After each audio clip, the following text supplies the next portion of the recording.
Our generous Signal Elite supporters make this video possible. Please consider joining today. Hello, this is Victor Davis Hanson for the Daily Signal. The 2026 midterms, as we've talked about, will be determined by the economy. That was brought home by a recent Harvard-Harris poll where some dozen issues were arranged, and the surveyed public was asked to rate their importance in their own opinion. They range from the economy, foreign affairs, the border, higher education problems, the transgender, and overwhelmingly, number one was the economy, and it was laced in the term that the left has used called affordability. And that one issue has driven down Donald Trump's basically 48 to 50 approval ratings the last, 2 months ago down into the lower 40s. We don't know how accurate these polls are, but the left has made the argument that the prices are about 21%, 22% higher than when Donald Trump left, and they are on average about 5.2 higher per year, and Donald Trump in 10 months did not lower. Now, I know you're saying, Victor, that's absurd. It was Joe Biden who did what you just said. Exactly. So why is that issue hurting Donald Trump so much, and what can he do to stop it? Well, the answer is that he assumed, I'm using Donald Trump and his name and he for the whole Trump conglomerate, the whole team. What they assumed was anybody who followed the 2024 campaign would understand that Donald Trump won by pointing to Joe Biden's record. 12 million illegal aliens, many of them or most on the dole, draining the social services network, undercutting labor prices by cheap labor, bringing in drugs, a big cost. Supply chains weakened after COVID, don't want to have a lot of stimulus when there is pent-up consumer demand, warnings from blue chip economists not to do what Biden did. What did he do? $8 trillion in stimulus borrowing. I could go on, but Trump had delineated all of those pathologies in the 2024 campaign that had led to this hyperinflation, the worst in 40 years. So Trump comes in January, and the inflation rate that particular month had gone down from an average of 5.2 to 3%. So then he goes and works on the big, beautiful bill. He works with his Interior and Energy secretaries to already produce record levels of natural gas and oil.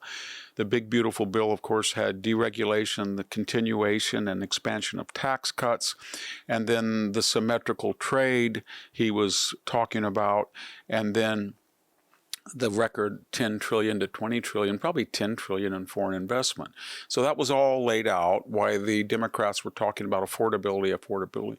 The attitude, this is my point, the attitude of the Trump administration, however, was, well, we have these long-term catalysts and stimuli and reforms that are going to supercharge the economy.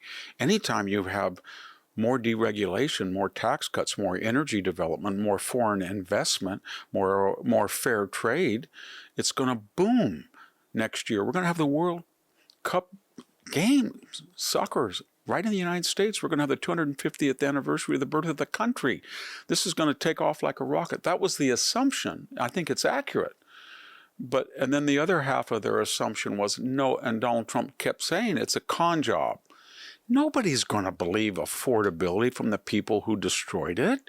21 aggregate inflation. If you look at insurance, housing, autos, healthcare, food, staples, 30% it went up under Biden. More than 6% a year, 7% a year, 8% a year on these key staple items that are so essential, power, gas.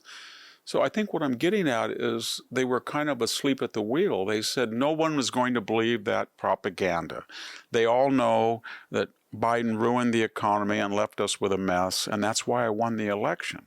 However, we've done all of these things I just delineated, and they're going to kick in next year, and I'm going to turn my attention to solving the Middle East problem, which he's made a lot of progress with the ceasefire with Hamas and Israel.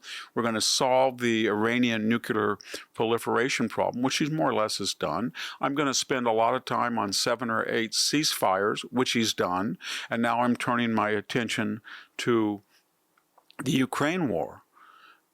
Yes, and when you were doing that, that lie about affordability being your fault was reverberating in every single media broadcast. Affordability trumps inflation. And for you not to address that every day and say, wait, the inflation today is 3%. That's what I inherited. And it's only been 10 months, and I've got the whole mechanisms in place to lower it. But I haven't increased inflation one iota. In fact, it's down at 3% from the 5.2. But we didn't get that, is what I'm trying to say.